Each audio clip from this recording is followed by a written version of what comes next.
સાવરકુંડલા પાલિકાની પેટા ચૂંટણીની જનસભામાં પ્રતાપ દુધાત ખીલી ઉઠ્યા। સાવરકુંડલા પાલિકાની પેટા ચૂંટણીની જનસભામાં પ્રતાપ દુધાત ખીલી ઉઠ્યા હતા। જનસભામાં પ્રતાપ દુધાતે કહ્યું હતું કે સાવરકુંડલા પાલિકાના 4 વર્ષમાં ભ્રષ્ટાચારે માઝા મૂકી છે। ધારાસભ્ય મહેશ કસવાળાનું નામ લીધા વિના પ્રતાપ દુધાતે આડકતરા પ્રહારો કર્યા હતા। ઘોડાને સૂકું ઘાસ આપી લીલા ચશ્મા પહેરાવી બુકોના વિમોચન કરી કરોડોના કામો પતાવે છે। સાવરકુંડલાની 250 કરોડની મિલકત કોંગ્રેસ પાલિકાએ સુપ્રીમ કોર્ટ સુધી લડી પાછી આપી। જો ભાજપ શાસનમાં હોત તો 2 પગાવાળા આખલા ખાઈ ગયા હોત ને ગામને વેચી માર્યું હોત। પાયલ ગોટીના કેસને યાદ કરી પ્રજાતંત્ર હજુ જુએ છે તે તાકાત કોંગ્રેસની છે। પાલિકાની ચૂંટણી પતે તો સામે બેસવાની તૈયારી છે તેવો પડકાર પ્રતાપ દુધાતે ફેંક્યો હતો। ધારાસભ્ય મહેશ કસવાળાએ જાદુગર પ્રતાપ દુધાતે કહ્યા હતા, આ આંધળા ચાકડાવાળા રાતમાં ક્યાં હાલી જાય તે નક્કી નથી, મારો જાત અનુભવ છે। આઈબી વાલા કહે તમે જીતો તો સટ્ટા બજાર કહે તમે જીતો પણ એક રાતમાં ક્યાંથી કેમ પડીકું વાળી ગયા તે ખબર ના પડી। એની બેન નથી કોઈ સત્તામાં, પ્રતાપ દુધાત નથી કોઈ સત્તામાં, પરેશ ધાનાણી નથી કોઈ સત્તામાં। 31 ના દિવસે રાત્રે જોતા જોતા એક વિડિયો સામે આવ્યો, એક દીકરીને ખુલ્લા મોઢે સરઘસ કાઢતા હોય। રાતના 1 વાગે મગજમાં વાત ઊભી થઈ કે દીકરીને રોડ ઉપર લઈને લોકો શા માટે નીકળ્યા? દીકરી કોઈ પણ સમાજની હોય।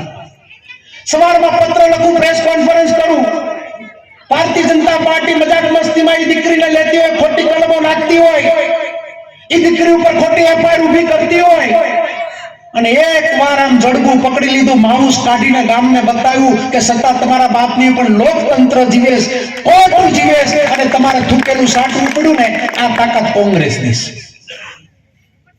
સંઘર્ષ રહ્યો અમારો 1 મહિનાનો। તાનાશાહી લોકો કોઈને જવાબ નહોતા આપતા, એનો રથ હવામાં હાલતો તો 50 ફૂટ જમીનની અંદર ઘુસાડી દીધો અને હજી કુંડલાની નાવલીમાં આ 3 નંબરના વોર્ડમાં આખી ભાજપને ચેલેન્જ કરું કે ઇલેક્શન પતે ત્યારે જ્યારે બેવું ત્યારે અમારી માનસિક તૈયારી છે। તમે તાનાશાહી લોકો છો પણ તમારથી અમે એટલા માટે દબાવવાના નથી કે તમે ખોટે રસ્તે છો, અમે હાસે રસ્તે છીએ અને હાસે રસ્તે ભગવાન રામને પણ 14 વર્ષનો વનવાસ હતો, એ સમયની અંદર તમે યુધિષ્ઠિર હોય, સત્યના માર્ગ ઉપર હાલતા હોય, મહાભારતમાં પાંડવોને પણ સહન કરવું પડતું હતું। કૌરવોની સેના હતી, કૌરવો પાસે મોટું યુદ્ધથી લઈને બધી જ તાકાતો હતી, મોટા યોદ્ધાઓ હતા, પણ સત્ય ન્યાય હતું। આખરે સત્યનો વિજય છે। અમે સત્ય માટે લડ્યા, અમે સત્ય માટે ક્યારે લડ્યા નથી। 15 વર્ષની અંદર આ પ્રતાપ દુધાત કુંડલાની અંદર રાજકારણ કર્યું હોય, ગમે ત્યારે કાર્યાલયમાં આવ્યો હોય, ગરીબ માણસ એક પણ પાસો ગયો હોય ને તો હું તમે એમ કહું કે તમે ભાજપને મત આપી દેજો। રાજના બહાર આવ્યો, અમે તમારા કામના મત માંગવા અમે આવ્યા છીએ। અમે હાર્યા હોય કે જીતા હોય, કાર્યાલય અમારી ચાલુ હોય, અમારા આંગણે આવ્યો કે આધાર કાર્ડ માટે અમે કોઈને ધક્કો નથી ખવડાવ્યો ખરો? જાજોજી ભાજપની ઓફિસમાં આધાર કાર્ડ માટે નથી કરતા।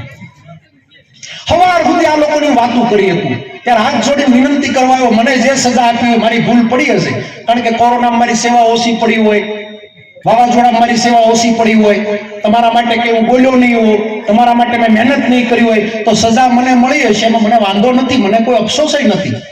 પણ એક તક તમે રમેશ જાણીને આપો, હું ખાતરી આપવા આવ્યો કે 9 મહિના પછી ઇલેક્શન આવે, 9 મહિના કે 10 મહિનામાં રમેશ જાણી ફેલ થાય તો ફરી વખત હું તમારી આગળ મત માંગવા નહીં આવું। રાતનું બારનું જાગતું પીરાણું છે રમેશ જાણી, જાગતું પીરાણું એટલા માટે તો કે ગમે ત્યારે કોઈ પણ કામ હોય, હું ધારાસભ્ય હતો, બટુભાઈ વિરાણી વાટ લઈને જેની બનાવ્યા, રમેશભાઈને હારે લઈને ગોઠણ સુધી મને અહીંયાથી આ લોકો અમૃતવેલના કેળામાં હાકીને લઈ ગયા। 200 ખેડૂતો ખેતરે ન જઈ શકે, કમર હામાં પાણી વ્યા જાય, મજૂરીને પણ ખેતરે જવું હોય। આ તાનાશાહી સરકારની નગરપાલિકાને મોઢું બંધ કરી અને એ બધું બંધ કરાયું, પાસાએ સત્તામાં આવ્યા, પાસા ખેડૂતોને ત્યારે ગોઠણ સુધી પાણીએ જવું પડે। હું અત્યારે રાતના 10:30 ખાતરી આપું, વીડિયા ચાલુ, મારો રમેશ જાણી જીતે એટલે વળતેની કથા ન્યા બેહાડે, મારા રમેશ જાણી જીતાડો, એ પાણી હું બંધ તમને કરીને બતાવું।